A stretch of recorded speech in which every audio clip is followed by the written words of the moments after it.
Hi, everybody. This is Empowering Democracy. And our topic for tonight is more midterm results analysis and commentary. I'm your host, Joe Firestone. And with me is our elections expert, Ezra Willson. It's been really amazing, Ezra, hasn't it? And it gets more amazing as the day goes on, right? Yeah. Is that all you got to say? Yeah. No, sorry. Just partner came in with food. I didn't quite hear all of what you were saying. Oh, that's fine. I just was saying that, these results are getting more and more amazing as the day goes on. Oh, yeah. Yeah, they're certainly interesting. I mean, so actually we got numbers in Nevada, and it looks like what's her name? Mastos is going to end up getting about 6,000 more votes out of this new batch of votes rather, which would put the race within like 12,000 votes or whatever in the Republicans' favor for now. But still a very close race. Is the race I heard like a. Are you talking about the Nevada race now? Yep. Okay. So where are the outstanding votes still to come in from? I actually don't entirely know. I know there's a bit left in Clark County. I don't know how many are left after this vote batch just came in. And this current batch, she just won 6,000 net votes in Clark County. So assuming things get better for Nevadan Democrats, which to my understanding they have been as more votes have been getting cast, then I think that bodes well for Mastos. I still sort of, if I had to bet on it, would say that Laxell wins very, very narrowly by like 10,000 votes or less. But it remains to be seen. It does look like Democrats are going to narrowly hold all those House seats. Certainly two of them. One is sort of hard to tell at this moment. None of the three competitive seats have been called there. But I don't know. It does look like, at least according to district breakdown, there's more votes left to be counted in the second district, which is the GOP district, than within any of the other specific districts. So I don't know how that bodes for Mastos, but just looking at the district numbers there. Okay, you're looking at the second district within the Nevada Senate race. Yeah. Okay, and just for those who don't know, it's Catherine Cortez Masto versus Adam Laxalt. Okay, in that race. And it's been a close race from the get-go. Mm-hmm. It looks like it's going to continue to be close. Yeah. My prediction was and still remains that whoever wins by less than 1%. So similar to 2020 in the House, or in the presidential level, rather. Okay, let's start a little more systematically in going over results. Mm-hmm. How would you like to approach this? I think that there's certainly a systematic way of doing it by going through each of the races. Although first, I think maybe a general overview would be good. So overall, I think most people expected this to be a Republican wave year. Certainly, I know I got a lot of slack for saying that Republicans would win the House by less than 225 and that Democrats would win the Senate. A lot of those comments I got, a lot of the pundits, a lot of the models have Republicans winning by quite a lot more. Yes. And that just didn't happen, right? There was no red tsunami, certainly, but there was no red wave either. Republicans did a little better in some of these places, a lot worse than expected. There are Republican districts that should have been likely Republican that have flipped or might flip Democratic. Similarly, though, the biggest loss for Democrats and the thing that might cost them the entire House is the fact that the New York and Florida Democratic parties are entirely in shambles right now, have very weak in New York, non-existent in Florida leadership. And because of that, they're losing races, especially in New York, that they shouldn't have lost at all. So we talk about the 4 Long Island races. One was likely Republican. The other 3 were all competitive. One was historically Republican. The other 2 were historically Democratic, and that's Tom Suozzi's district and Kathleen Rice's district. Democrats lost not just the 2 that they were expected to lose, but all 4 of them. And so that was a net gain of 2 for Republicans just in Long Island. And then you move So they up. lost in Kathleen Rice's district? Yeah, the 4th district, which is sort of the biggest loss there. Like they should not have lost that. And they lost in Suozzi's district also. Mm-hmm. Okay, now those were not the most lefty Democrats. Not all. Yeah. Very conservative in the 3rd district. And the 4th district was your standard, like, liberal candidate. Yeah, I remember Kathleen Rice was one of those 28 Democrats who voted against the party line on the TPP and went over to the Republican side in 2015. And since that time, she's always been a righty Democrat, voting wrong. Yeah, and certainly in some ways. In some ways, I sort of put her more towards like the right liberal flank, but not necessarily the most conservative. And that's sort of the way her successor was very similar to her. And then Jay Jacobs honestly probably just didn't fund into this race in the 4th district because he was like salty. He had his own candidate who got like 3rd or 4th place in the primary. And just seemed like the Democrats there weren't putting much attention into this race after that, and it cost them. Similarly, Sean Patrick Maloney lost re-election after moving from his district. He conceded a couple hours ago, pushing Mondaire Jones out of it. Mondaire Jones is obviously tweeting about that, talking about how embarrassing it is that he was forced out of Congress for Sean Patrick Maloney to just lose a district that Democrats should have won. And the more competitive district that Sean Patrick Maloney was originally from, New York's 18th district, actually held Democratic because of Pat Ryan, who was elected in the special election not too long ago. Overall, pretty good candidate. Ideologically, I'm not quite sure where he is, but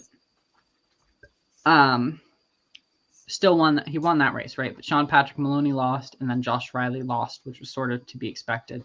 And that was in the swing district, the Ithaca region.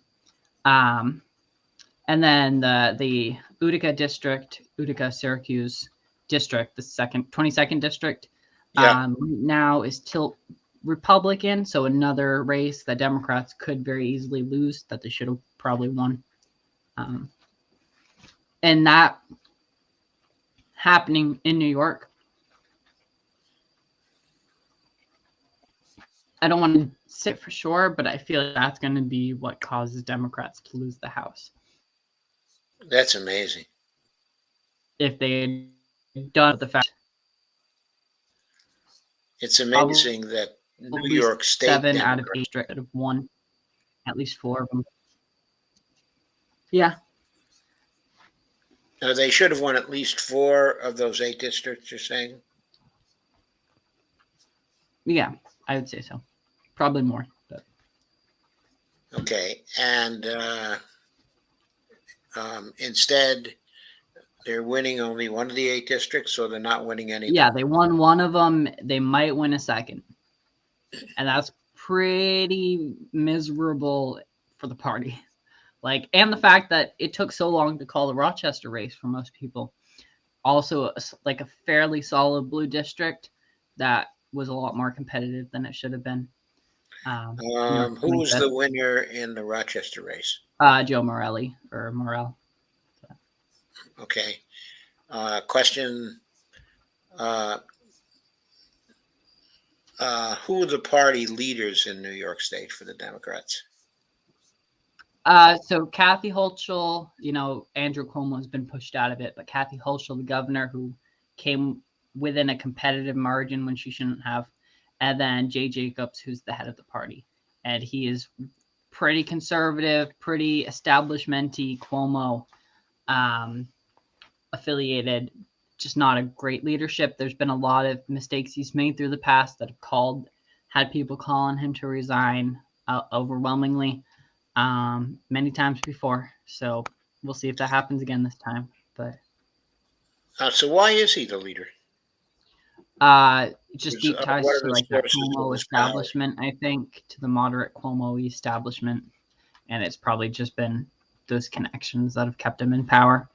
Though I don't even think that'll be enough at this point. Hopefully. Okay, so altogether, when you look at the New York caucus, how many will be returned to Congress? I mean, the only incumbent that lost was Sean Patrick Maloney. And then Republicans flipped the 19th district as well, and the 3rd and 4th districts. So those were the three competitive open districts. Yeah. Okay, so were the net gains of Republicans in New York then 3 seats? Yep. Actually, yeah, 3 seats. I was going to say they lost one in redistricting, but no, never mind. So 3 of the 5 seats they needed to take over the majority came from New York. Yeah. That's amazing. Yeah.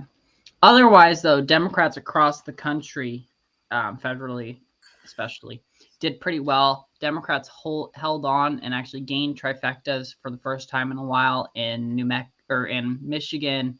They held, and then they gained the trifecta in Minnesota. It looks like they might hold it in Nevada, and might gain it in Arizona, but that's harder to say.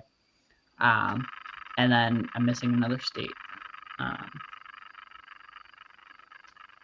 I don't know which state. I'm missing one. But anyway, the fact that Democrats did so well in these governor elections, held Kansas's governor race, is very interesting, just in terms of the strength, the unexpected strength of the Democratic Party in this election season. Can we go over your maps? Yeah, so I just sent you or do you want to talk about the Senate first, since I know that Yeah, go ahead with the Senate. Yeah, that's so fine. Overall, going into Election Day, my prediction was Democrats win the Senate 50-50, and then they flip Pennsylvania. They hold on to their incumbents except Nevada, so that makes it a 50-50, with the closest race being Nevada, and then so Georgia going to a runoff, and then Nevada being a tilt Republican. So far, that sort of panned out. We got a call for Pennsylvania, which flipped. So John Fetterman won there. Wisconsin was held by the Republican. Georgia went to a runoff. I think Warnock is expected to win. That would be my assumption. Warnock wins the runoff, unless something really bad happens for him or for the Democratic Party. And then there's no Kemp on the ballot this time, right? So that governor race with Stacey Abrams, where she lost in an embarrassing landslide, is not going to be there to energize Republicans to vote or things like that. And so I think that also puts Warnock in a better spot. That's yours. And so ultimately I think he wins. Right now we're looking at a more competitive race in Nevada than I thought, even though I thought it was going to be decided by half a point. Or it looks like it might be less than that, or depending on how these remaining votes come out, that Mastos might narrowly win. There was just a bunch of votes that came in from Clark County, where she netted about 6,000 votes. but she still needs about 12,000 more votes, more than Adam Laxalt, if she wants to win. There's still a lot of votes. The contest, though, between Kelly and I forgot about that one. and Blake Masters is over now, right? It's been called for Kelly. I would by now. I did most punts such aren't, just because there's a lot of outstanding ballots. Arizona, I mean, Mark Kelly has a 5% lead. Less than a quarter of the votes are in. There was a new batch of votes that came in recently from Maricopa County, where he's doing very solid. So I think at this point that there's not really a path for Blake Masters. So maybe calling it a little premature. Looking good. It's looking good, but the race hasn't been called yet. Yeah, not really. It's kind of callable, but like there's a very slight chance that Blake Masters pulls through. But I wouldn't expect it at all. Okay, and in the Nevada race, it looks like Adam Laxalt has a lead, but it's also not callable yet, right? Yeah, definitely not. Nowhere near as callable either, right? That one I could definitely understand just calling it a pure toss-up at this point, with maybe a marginal lead for the Republican, depending on how those remaining ballots are.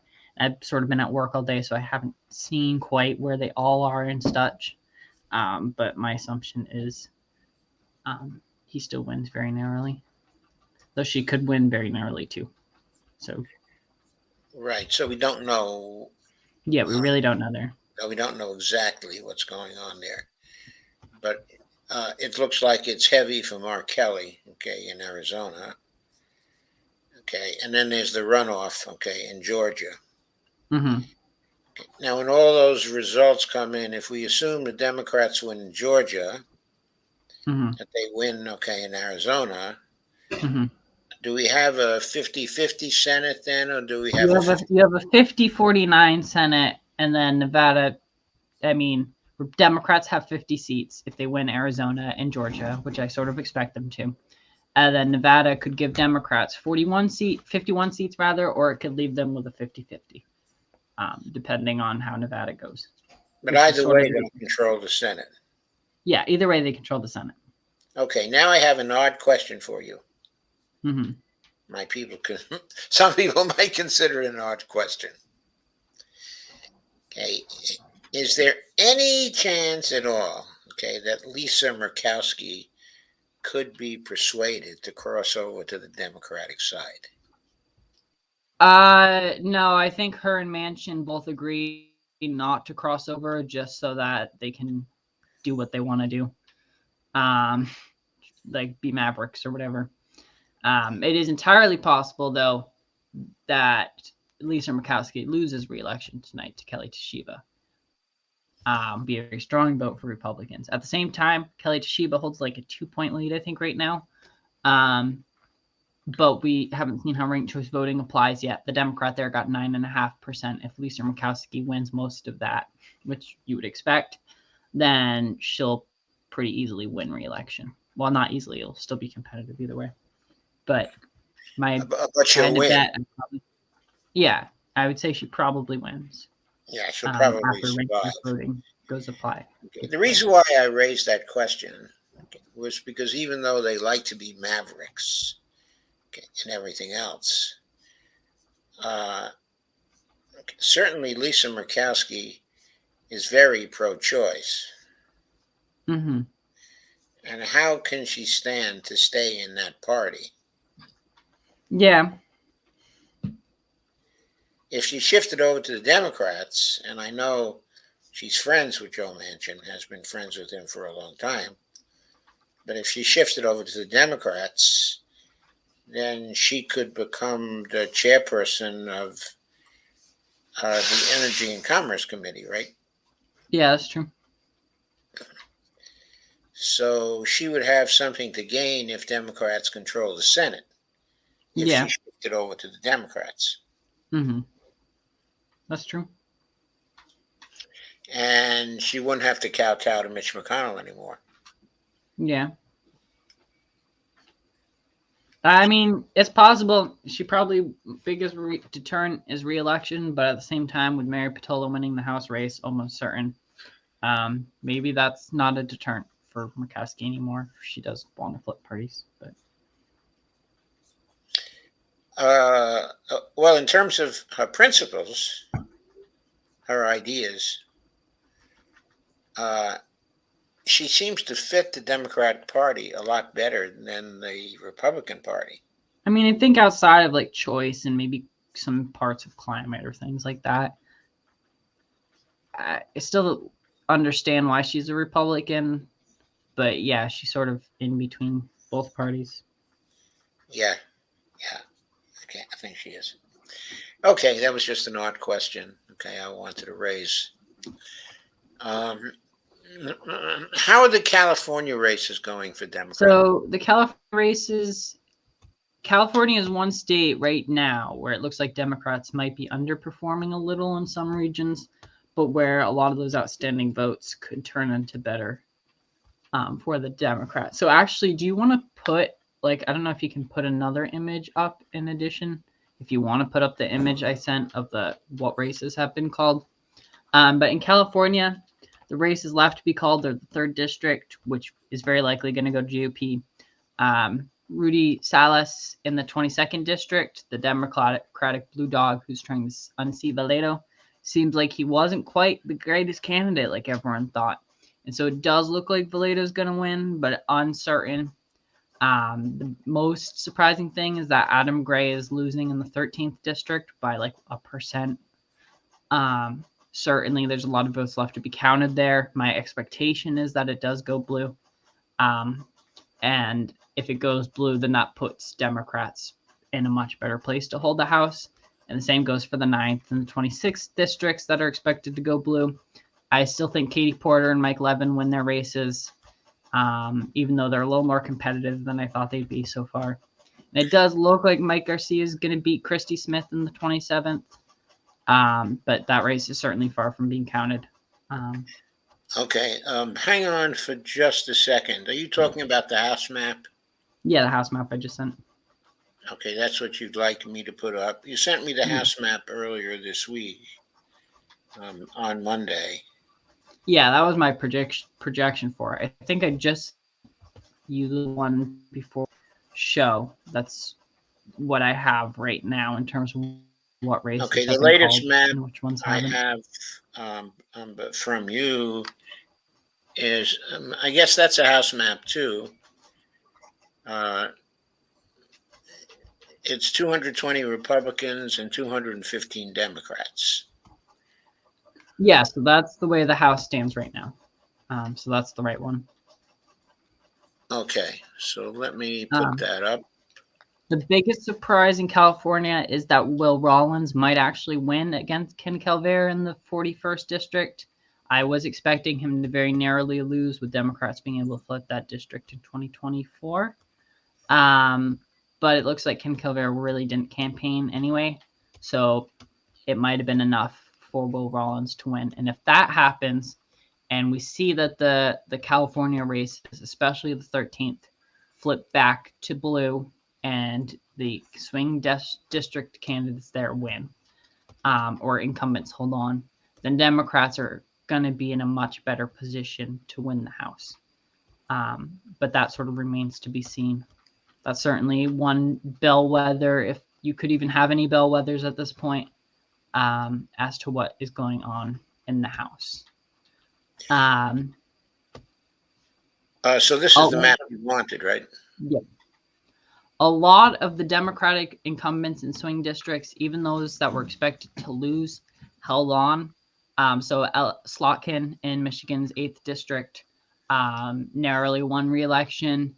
Abigail Spanberger, her election was a little more narrow than I thought, but it looks like she's going to win.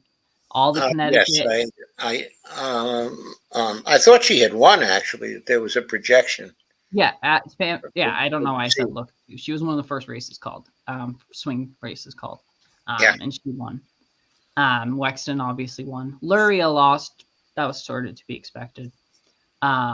Swing district but candidates no, sort of all up the East Coast. Pretty much all the Democrats in the swing districts won.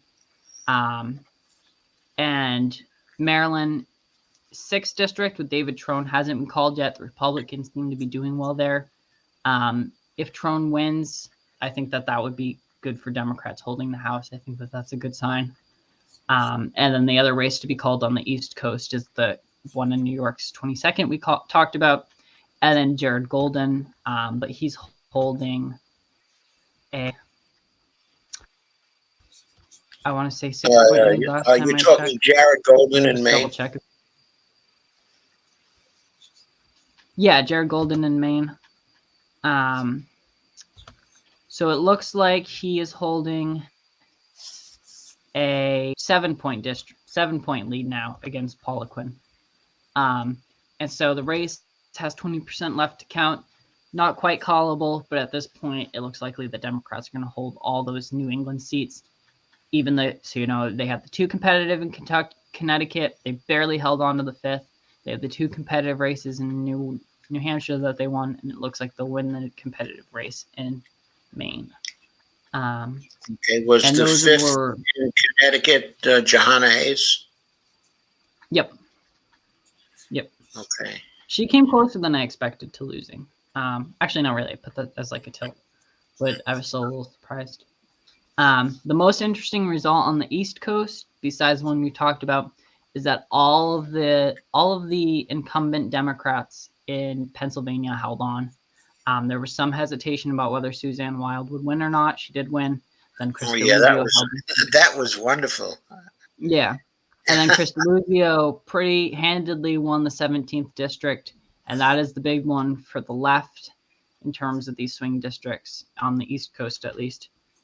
Chris DeLuzio is Lisa's district. Mm-hmm.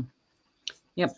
And I'm sure people on here are familiar. I've talked about him enough, but he is a union organizer, helped with the Steelworkers Union, and getting I think he said 60,000 people unionized or something like that.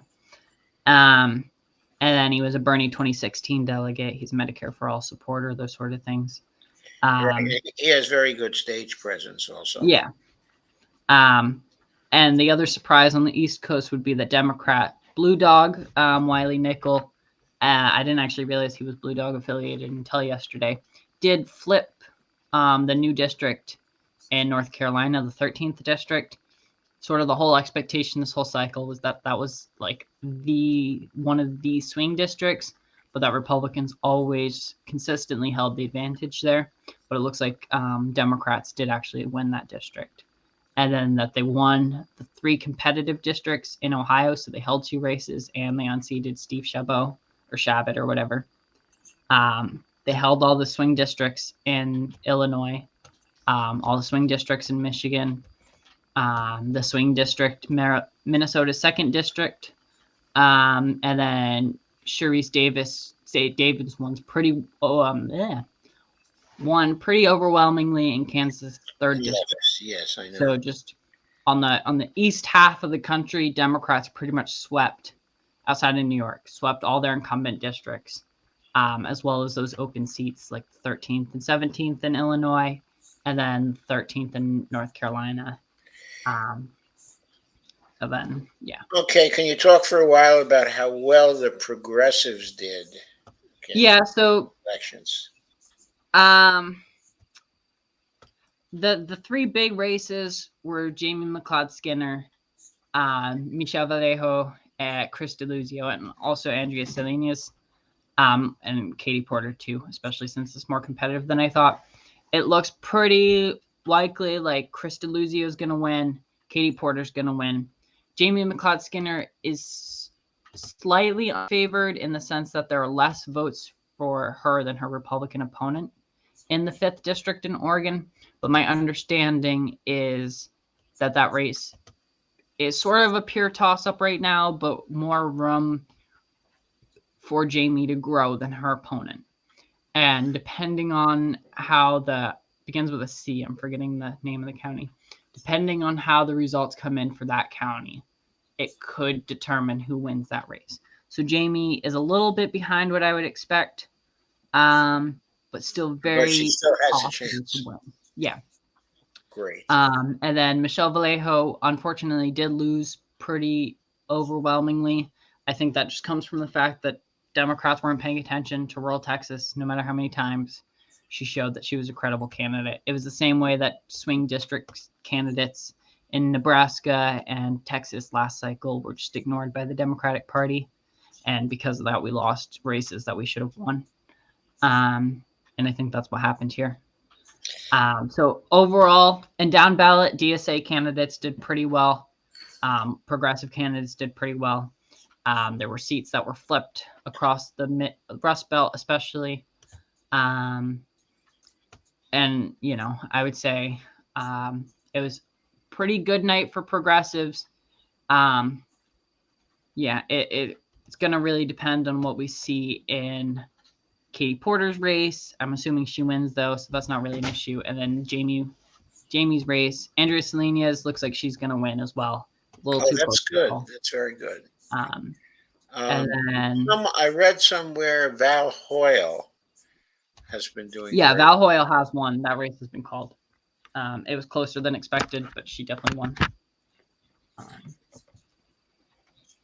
If that was your question. I don't know if that was your question. Well, yeah, that was my question. Is she really a progressive? No, Val Hoyle, definitely not. She was a big part of this huge deal that went through. Okay. Do you know what happened? Caravevo, I think. Caravevo won the 8th district in Colorado, which is one of my surprises. It was a swing toss-up district. I put it narrowly in the favor of Republicans, but she did win. She's kind of lukewarm on some progressive policies, but her time in the House of Representatives of Colorado does show that she's one of the most progressive figures there. So she had a lot of left support, but I was never big on her bandwagon. But she did win in an upset there. And so we'll see what that is. And similarly, Gabe Vasquez, from my understanding, actually, I think he became a blue dog, so I don't really know where he was. Yes, I'm not sure. I got a thank you from him today. I'm not sure why. You got oh, yeah. But he did win, so you know, New Mexico's all blue now, which looks very aesthetically pleasing on that map there. Yes, I see the map. And Yvette Harrell is a pretty awful Republican, even by Republican standards. So, yes. Same goes for Lauren Boebert, who her Democratic opponent, who is also a blue dog, is beating her. But I expect that to change, and I expect her to win very narrowly.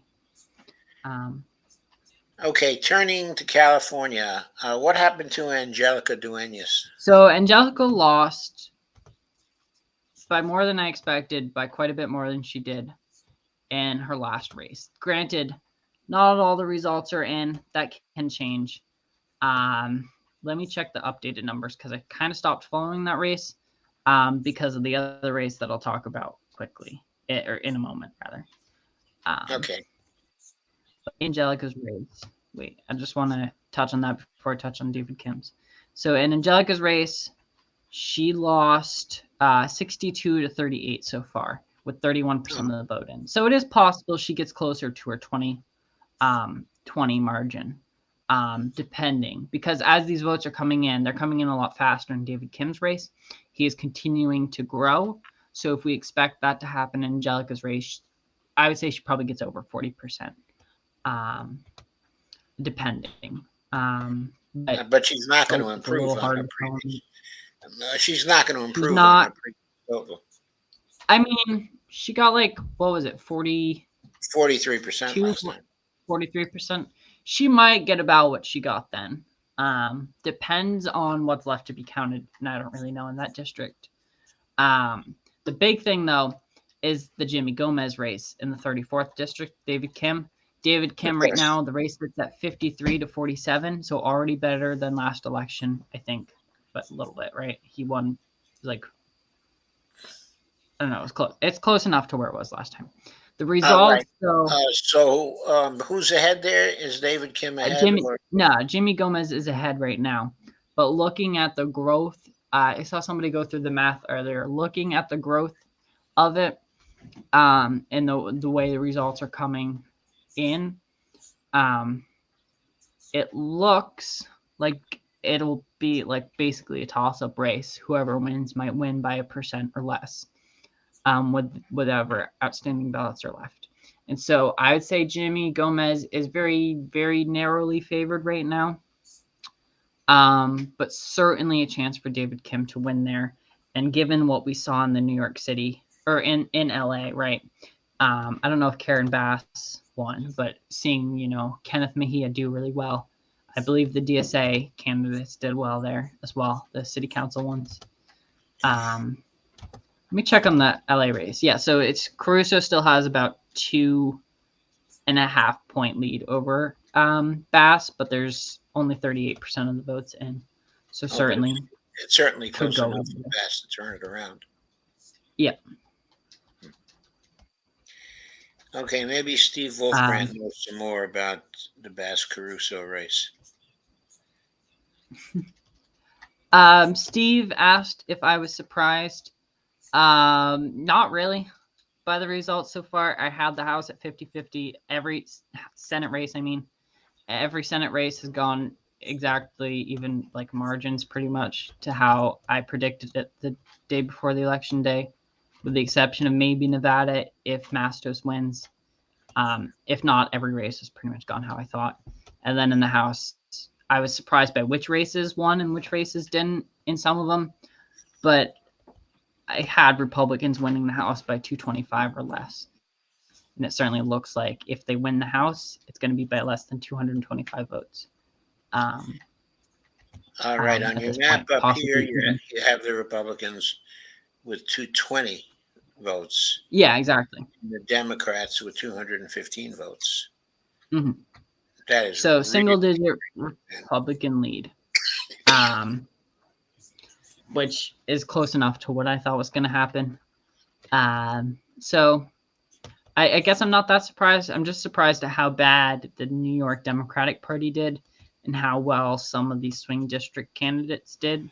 I really thought that some of these races would have Republicans winning by 1 or 2%, and then Democrats won by like 1%. Like the Ohio races, like the Colorado 8th District. I do find it very interesting, the Senate races, just the fact that Democrats did much worse in Ohio than everyone was saying. And I did start to actually think that Tim Ryan might only lose by like 5 points. Maybe was listening too much to the pundits on that one. But he did lose by 9 points. So Democrats keep thinking they're going to win Iowa or Ohio. They're really not. So. Yeah, you were right about what was going to happen in Iowa at the Senate level. Okay, I don't think Franken ever got close. No, it was interesting in the House races. They did all pretty much for a while. It was looking like they'd be more competitive, but the House races pretty much followed expectations. Republicans won the 4th overwhelmingly. They won the 2nd in the 1st district by likely margins, and they did narrowly flip the 3rd district. I'm not sure. Most media is calling it. I can understand if you want to say that that's a premature call in the 3rd district, but it does look like Axne's going to lose. So there's that. Okay.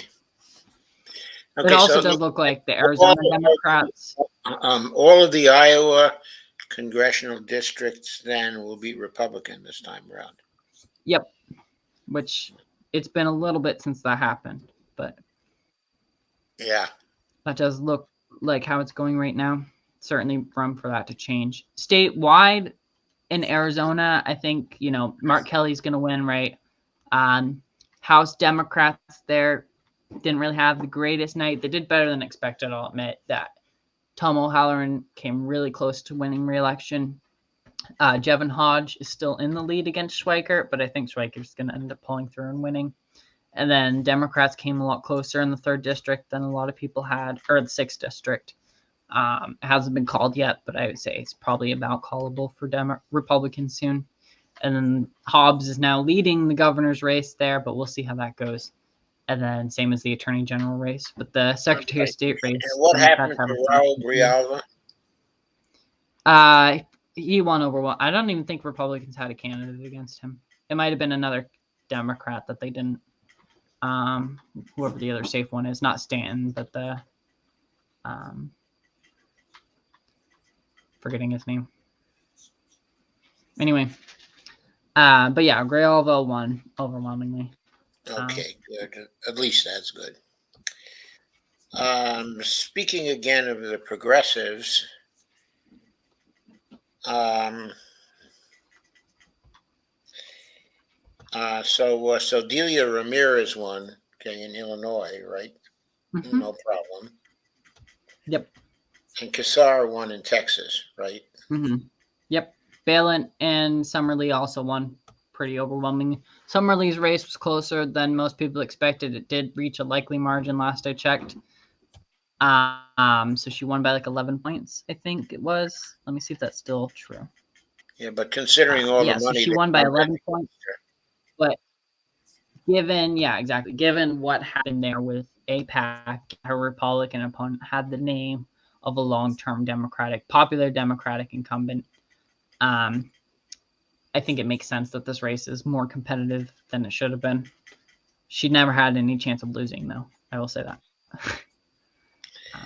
Okay, the Democrats picked up a seat in Texas when Vicente Gonzalez won, right? No, not really. So Mayra Flores did win that district, but she just won it during the special election. Really, it's pretty much like shifting the 15th and the 34th. So it was a net negative. It was a net nothing for either party there, because Vicente Gonzalez held Texas's 15th district, what is currently Texas's 15th district. Mayra Flores held the 34th. Then Vicente Gonzalez carpetbagged from the 15th to the 34th. So he beat Mayra Flores there. So that was a gain for Democrats. But the Republican won in the 15th district that Gonzalez left open. So Democrats flipped one seat, Republicans flipped the other, technically. Took the other, right? And Vicente Gonzalez is really a terrible representative anyway, isn't he? Yeah, the fact that this race was anywhere near as competitive as it was is pretty bad for him. But pretty bad showing for him. Okay. Okay, so how many new progressives will be? So of the people that I consider progressive and trust enough, there's Greg Kassar, Becca Balint, Summerlee, Delia Ramirez, Chris DeLuzio, and probably Jamie. So the squad further left community certainly gained 5 seats, right? You're not mentioning Maxwell Frost. No. And because you don't trust Maxwell Frost.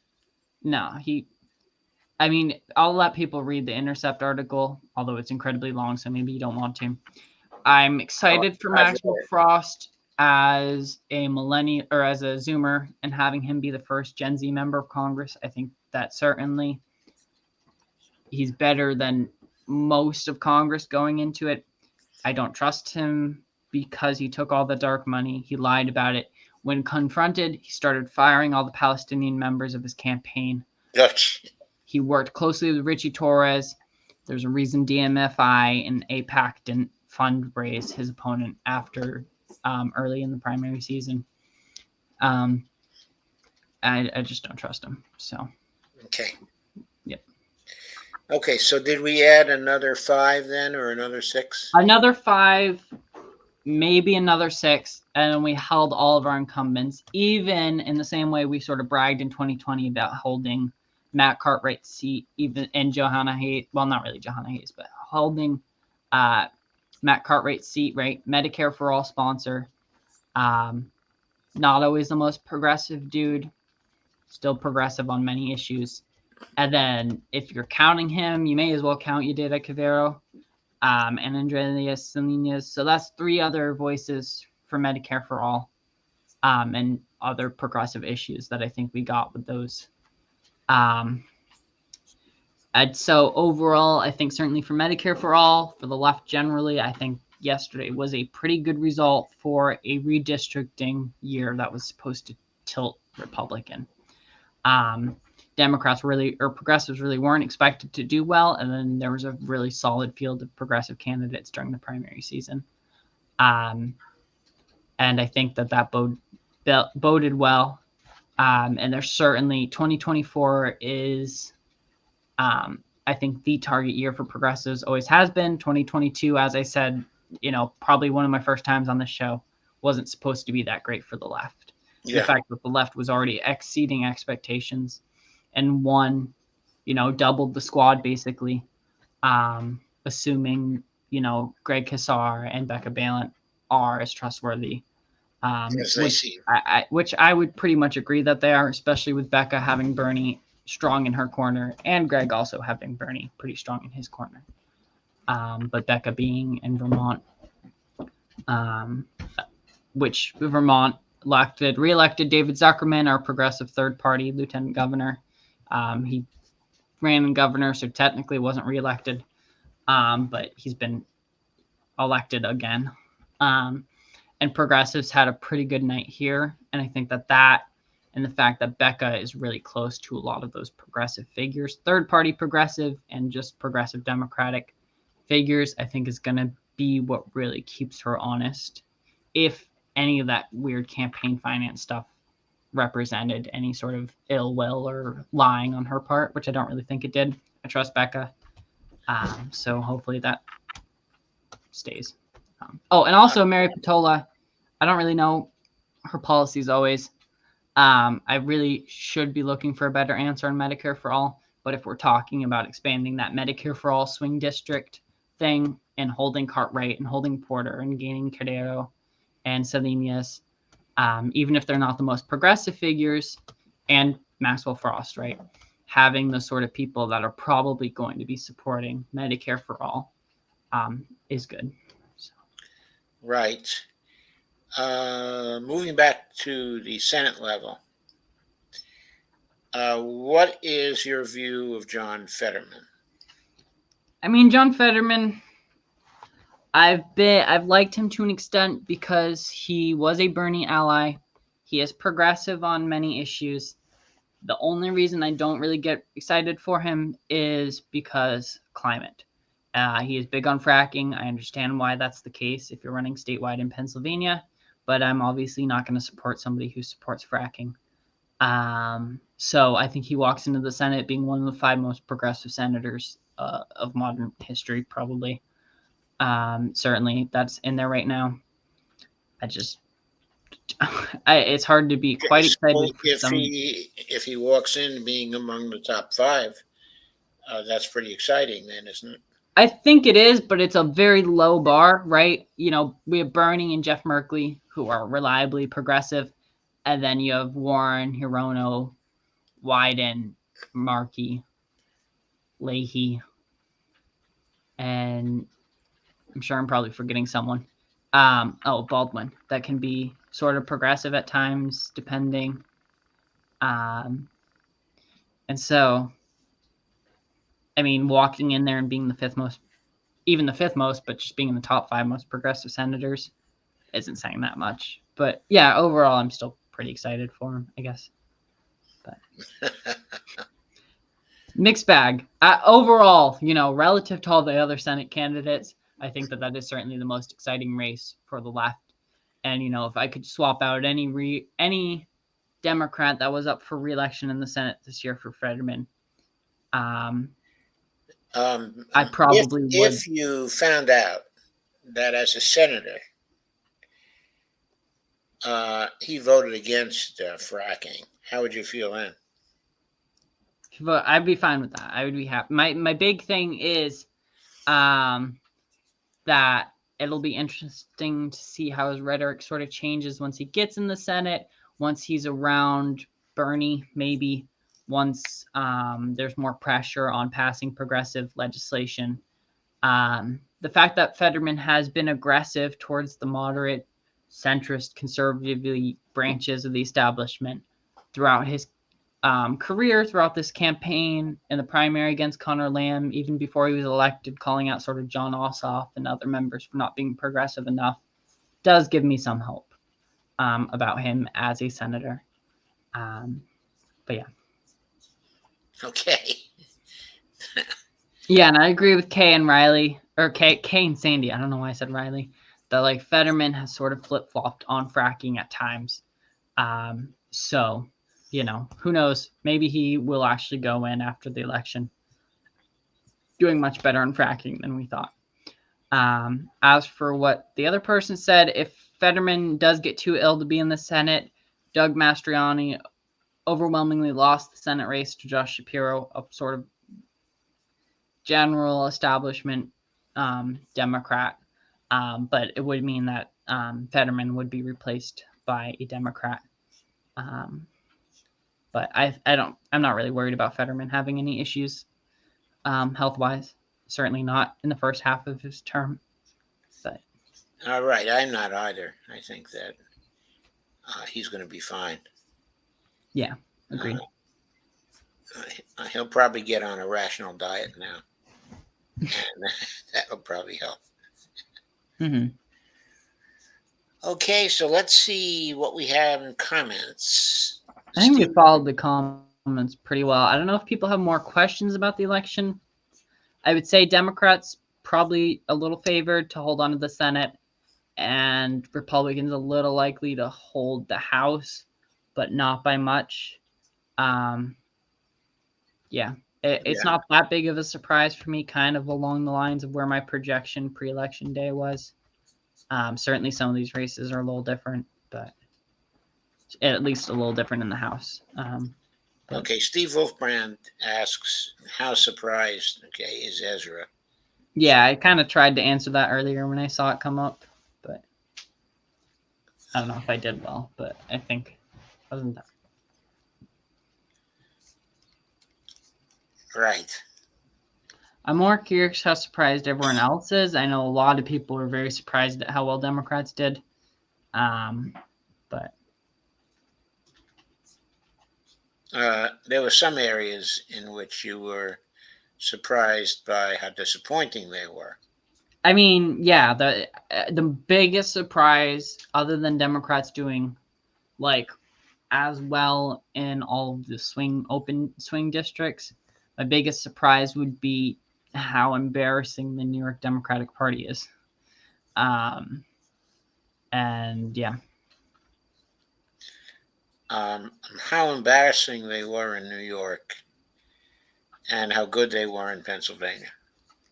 Yeah, but I wasn't surprised by that. I expected DeLuzio to win. I expected Shapiro, Fetterman, Cartwright to win. I expected Susan Wild was starting to gain the lead, but that it might be too close to election and that she would still narrowly lose. I think she held on by like 1.5%, I think. So really not like what was it? Let me double check. So Steve, yeah, she won by 1.6% as of the way the election is right now. So yeah, I definitely understand that, Steve. I think people just got too doomeristic on the left, trusted the fact that Republicans were not modifying the polls or having incorrect methodology. I think Republican polls were becoming dominant in the last week, and Republicans just weren't paying attention enough to youth votes, women votes, things like that. Ultimately, I just think Republicans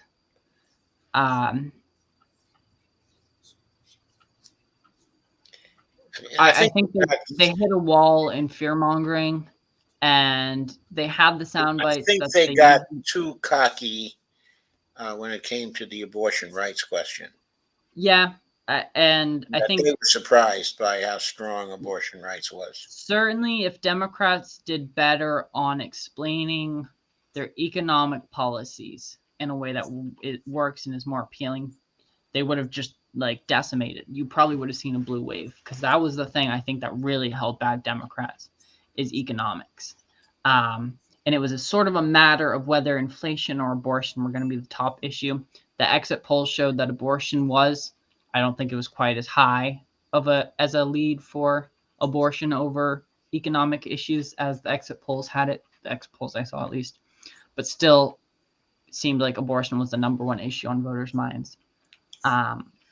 And obviously that benefits the Democrats. Republicans shot themselves in the foot when they started releasing the 15-week abortion ban, and all these other things. It is interesting, though. Kentucky overwhelmingly, or not overwhelmingly, but Kentucky voted against banning abortions. Voted not even against something I that would found ban that interesting abortions. too. It was pretty much something that would start to open the conversation for the legislature to ban abortions. It wasn't even like any direct ban or anything like that. And so it is pretty interesting how even something very minor in terms of peeling back abortion couldn't even make it through Kentucky in a year where, obviously Republicans did well in Kentucky. And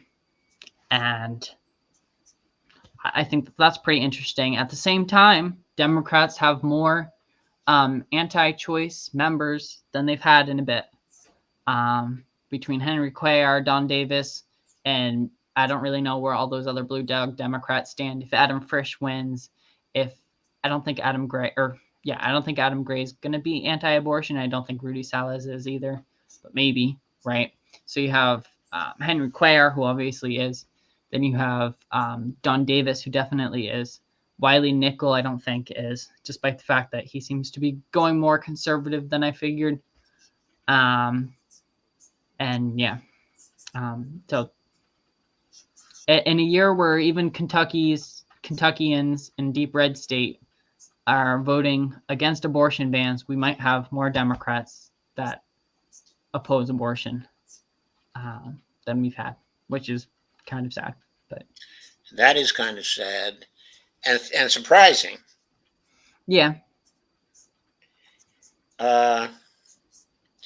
Okay, Kenneth Mejia. Yeah, I mean, Kenneth won overwhelmingly. I think that also is a good sign for David. And yeah. Yeah, Steve says we'll see when all these results really come in. More from Kenneth Mejia. Yeah, I mean, I think he's in a really good spot. Certainly poised for higher office one day. Yeah, certainly very competent, isn't he? Yeah, I think he ran a really good, very left-wing campaign, and I think that he really helped build that unity that we've been talking about in LA with the left between, Angelica Dueñas, maybe him, the city council candidates, David Kim, all of them being very together. And in the same way, the New York progressives and socialists have started to become. And so I think that bodes really well for the left in the future in LA. Yeah. CC Swift asked, what would happen if Fetterman got too ill for the Senate? Yeah, that was what I was talking about Shapiro winning for. Yeah, Shapiro is the governor, of course, and he would be able to appoint a Democrat to replace Fetterman. Okay, I don't know if he would appoint one that was as good as Fetterman, but he might. Probably not. Probably not as bad as a normal Democrat would, because there'd probably be a decent amount of pressure on him not to, throw in a conservative or really moderate Democrat, but like a Connor Lamb type, because obviously people of Pennsylvania didn't want that.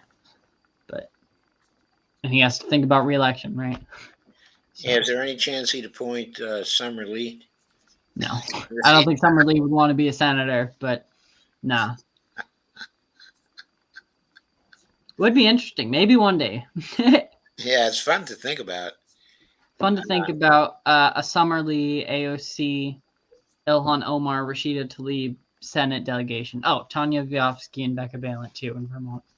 I think those are our future senators. But Steve Hookman said I was expecting a red tsunami.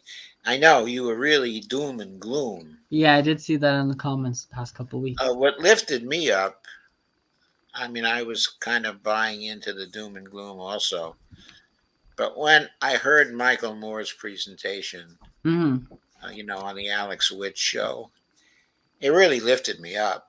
Yeah, I saw overwhelmingly that people online and the pundits and everything, the models were becoming more doom and gloom. They were. And I understood it. And I even started to feed into it. And that's why I even had like Rhode Island 2nd District flipping red and seats like that.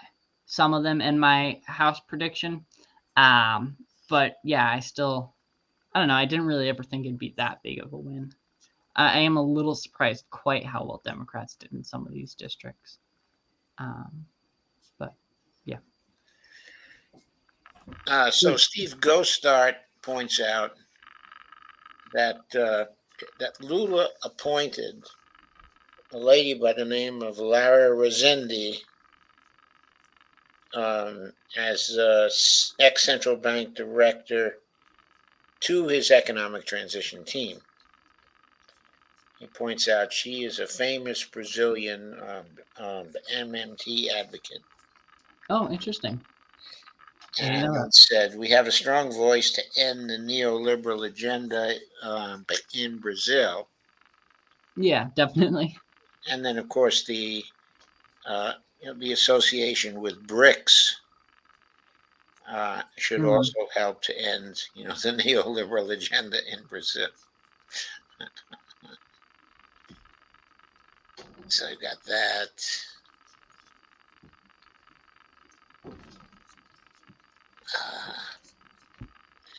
So, have you any comments, or ideas on how the two houses are going to operate? Oh, none. It's going to be a shit show. But this is probably the tightest we've seen Congress in terms of Yeah, it's the tightest I've ever seen. I can think of in any recent time, certainly. Okay, can you expand, however, on what you mean by a shit show? Okay, since there's going to be, we're still, if we have 50-50 or 51-49, the Senate's still going to be a mess because you still have Sinema, you still have Manchin. You can't overdo both of them. You can maybe pass some of those things that Sinema would be willing to pass that Joe Manchin wouldn't, right? Maybe. And even then, you also have to pass anything through the House. And if Republicans have the House very narrowly, they're not going to be able to pass. Like, Democrats aren't going to be able to pass anything for 2 years, even if Republicans only win by 2 seats. Then again, if Republicans win by a seat or two, which they very well might, and more of them die from COVID, or more of them have whatever other reasons that Republicans keep using to, like, get out of office mid-cycle, then maybe Democrats flip some special elections like they've been able to do pretty well in most special elections. So every time there's a special election in the next 2 years, expect that to be utter chaos, as that one single special election or those two special elections at that time could be inside the House. And it would be interesting if the House flips mid-election cycle or before the next election cycle because of that. It would be interesting. And with no mandate whatsoever, the party war for McCarthy's leadership or Pelosi's leadership is going to be interesting.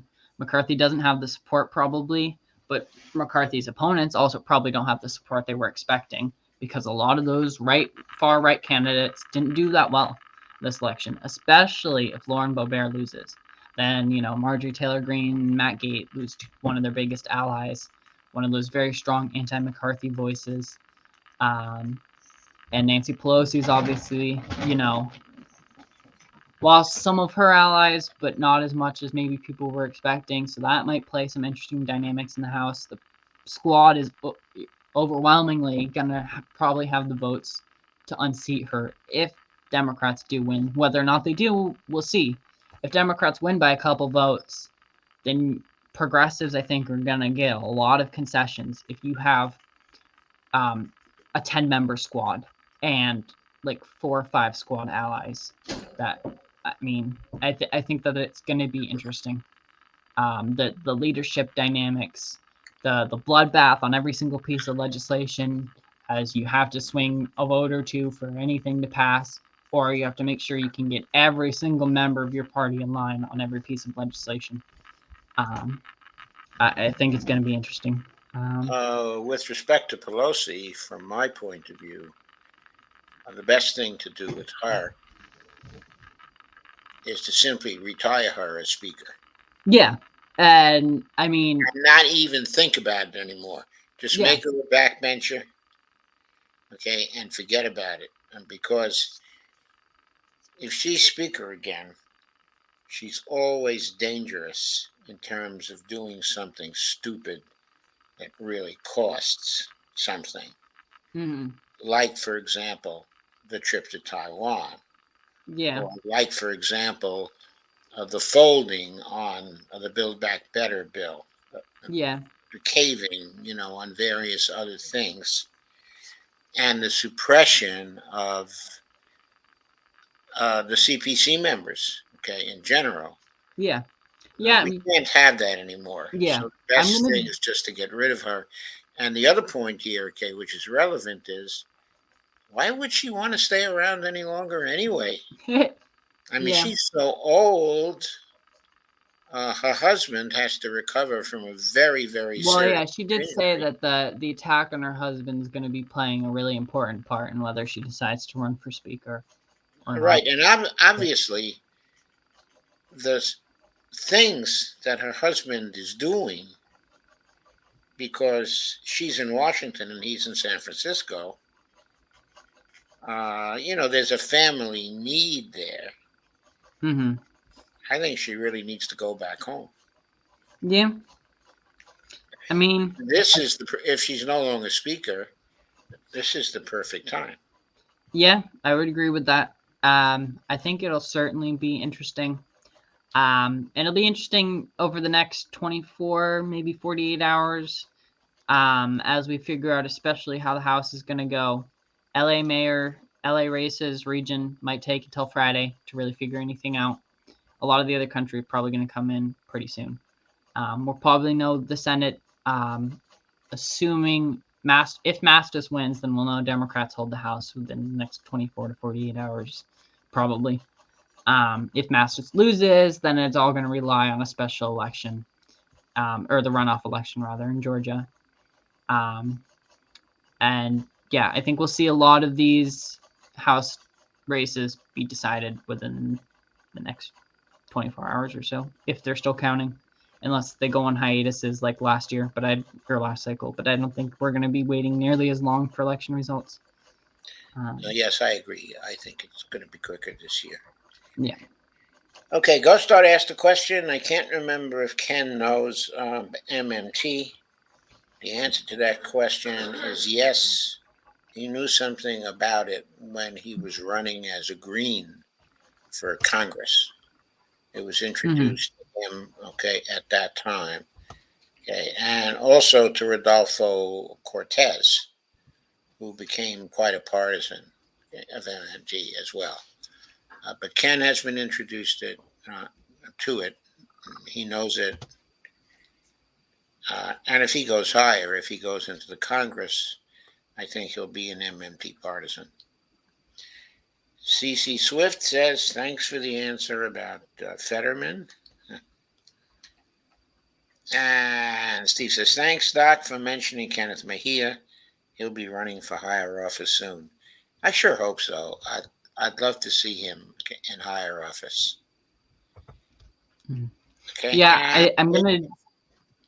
I'm sorry. I think in the next few weeks, I'm gonna look more into how these House committees are gonna change into sort of the dynamics that the left has going for it, and then where we stand in 2024, because I think that there are going to be a lot of target races for progressives in 2024. There's going to be some incumbents who probably retire. We already know that Che Garcia is very likely to be running for mayor of Chicago at this point. And that puts obviously one seat, very progressive Latina district there, right next to where Delia Ramirez won. It's right in between Delia Ramirez's district and Marie Newman's. It's that same region. So I think that that's also interesting. We certainly already have one space for a very left-wing primary to go on. So I don't know. I'm sure Che Garcia is going to help make sure that there is a really progressive left-wing candidate there, especially with all of these socialist city council members that are being elected there. And so looking ahead to 2024, I think that that's going to be a really good year for the left. And I think that it'll just be interesting look at how the committees are going to change soon, and what Democratic leadership is, and the concessions that progressives are able to get. If the progressives can get Nancy Pelosi and her team out of leadership. Mm-hmm.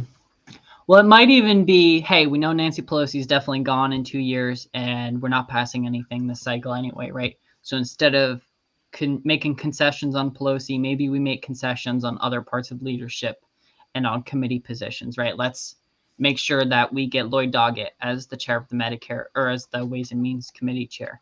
Let's make sure that progressives start to really cement themselves into some of these committees, like the House and Labor, like the Natural Resources. Okay, you have a high opinion of Lloyd Doggett, then?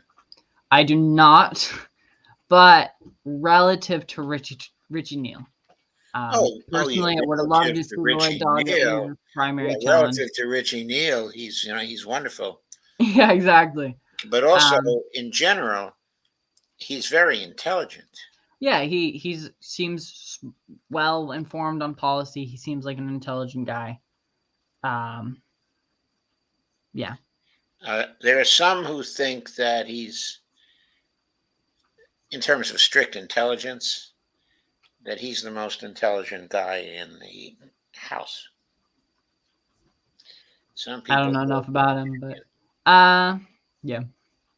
Okay, I would slightly disagree. I think Boebert is really going to narrowly win at this point. The results are getting better for her. She's still not in the lead. But I think it's less than 1% with like 10% left of the vote to go. Let me just double check that before I say anything for sure. And so you think she has a shot? Yeah, but it basically right now there is a 60 vote difference. Actually, I guess more votes must have come in between her and her opponent. So it's literally a 50-50 split with 5% of the vote left. The past 5% of the vote has gone more in favor of Boebert. So I don't know where these other 5% come from. If it keeps with the trend of the election results as they've come in, then Boebert wins by a very narrow margin, maybe even a recount territory, depending. And the fact that this race was that competitive is very interesting. But, it would be interesting, certainly just for the lulz and for getting a very racist, vile woman out of Congress, and just to see how that changed the dynamic of the QAnon right-wing group in the House.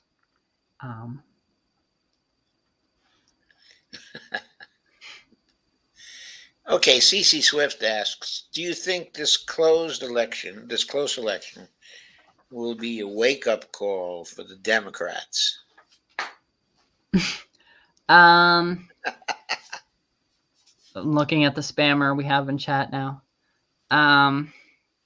Yeah, I think Democrats certainly understand that there are weak parts of their party, geographically and in general. I think maybe they start to understand that policy is obviously more important, right? They came so close to losing everything this year, right? And if it wasn't for a conservative court overturning Roe v. Wade, Democrats probably would have been decimated in this election. I think so too.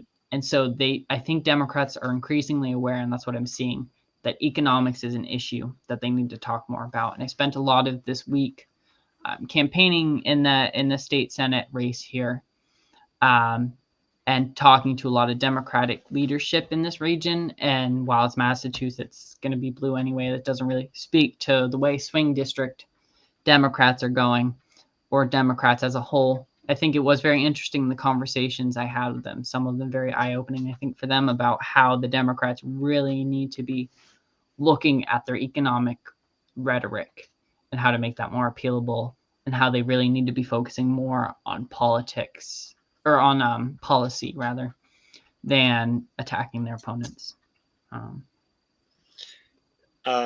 Just put in a plug here.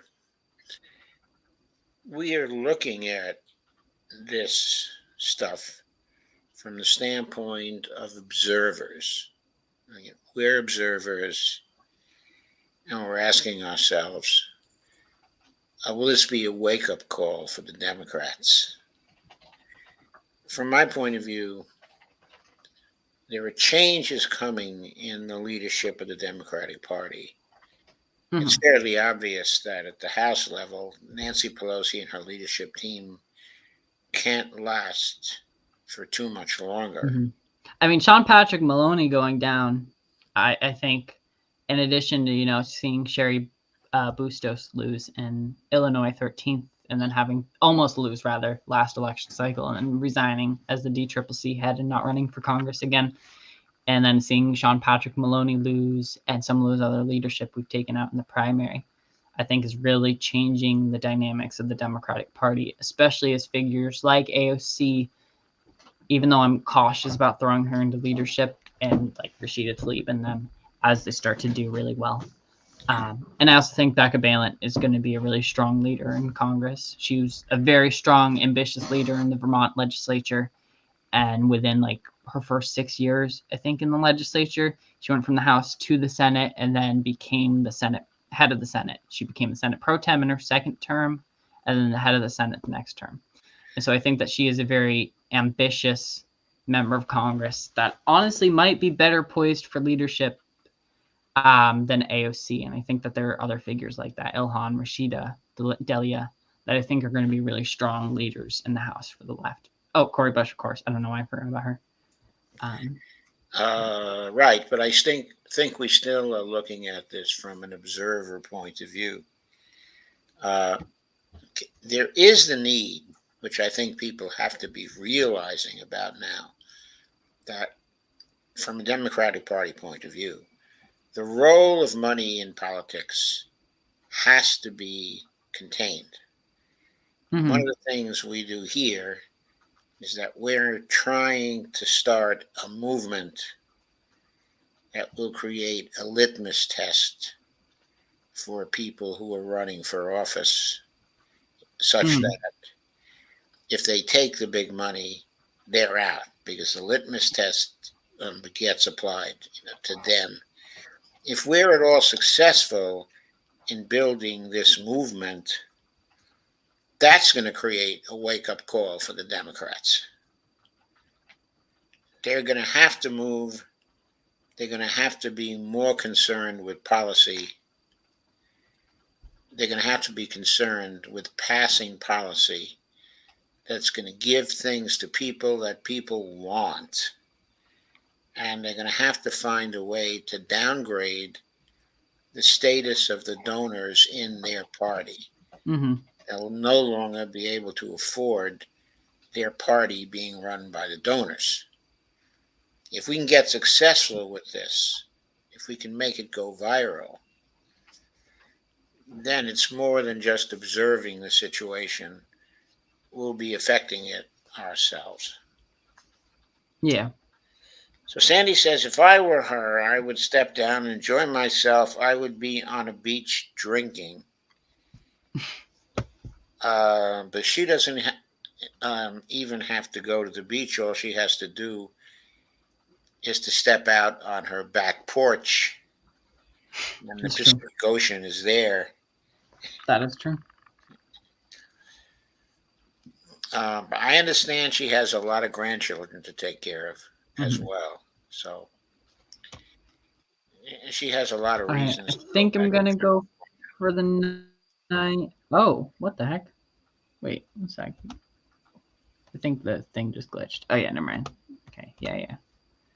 I think I'm probably going to go for the night. I'll just answer Steve's question. I don't know if this is the end of Trump and the beginning of DeSantis. DeSantis obviously places himself as a strong Republican leader in the way that Florida went. At the same time, Florida was largely more reliant probably on the Democratic Party not existing in Florida anymore than the Republican Party being particularly strong.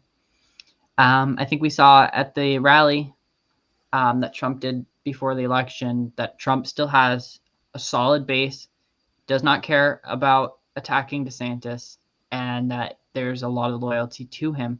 But also after last night's results, Fox News put out a big piece called basically saying that the Republican Party needed to move on from Trump and that Ron DeSantis would be their new leader. And so I don't know if that was like an opinion piece or if that was like a Fox piece, because the lines blur with Fox. But it'll certainly be interesting. Trump's gonna announce his re-election campaign this week, probably. That's the assumption. Formally announce, and if he does, and DeSantis announces sometime soon, I think we're pretty much just gonna see a year and a half, 2 years of the two of them fighting. So.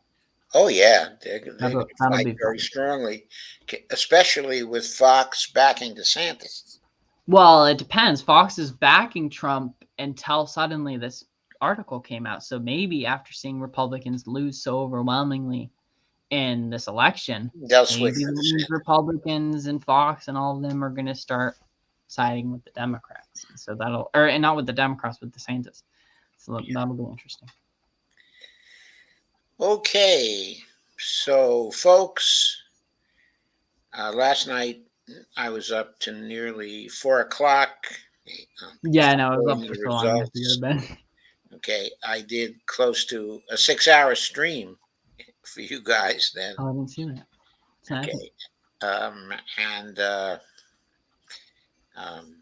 I think I'm tired. Yeah. So I'm going to say good night. Okay, as well. Mm-hmm. Okay, I think that there's a lot more news coming out, probably in the next 24 hours or so. Would you like to come again tomorrow night, Ezra? I'm gonna be pretty busy the next few days. I think what I'm gonna want to do is probably get some work done and digest the results and think maybe on it a little bit more about what that means for the left going forward, and trying to see where progressive incumbents are going to be placing themselves and things like that, or maybe looking more at leadership once we know how the House shapes up, and then I'd probably come back in a few days or something like that. If you want, we can talk more about it. Okay, I would love to do that. I'm on Friday night too. Okay. So if you want to come back on Friday night, that would be fine. And I'm on Monday night too. All right. Yeah, we'll see something. Those times would be pretty good. And then see if maybe there's also time to sort of extrapolate a bigger picture than just going over the election results and seeing maybe what is in store for the left over the next couple of years. Right. And I would be very interested in that too. So I think we can have a nice conversation. Yeah. Okay, everyone. Thank you for coming. Good night. I think our discussion here tonight was getting very good. Yeah. And hope to see you over the next few days as well.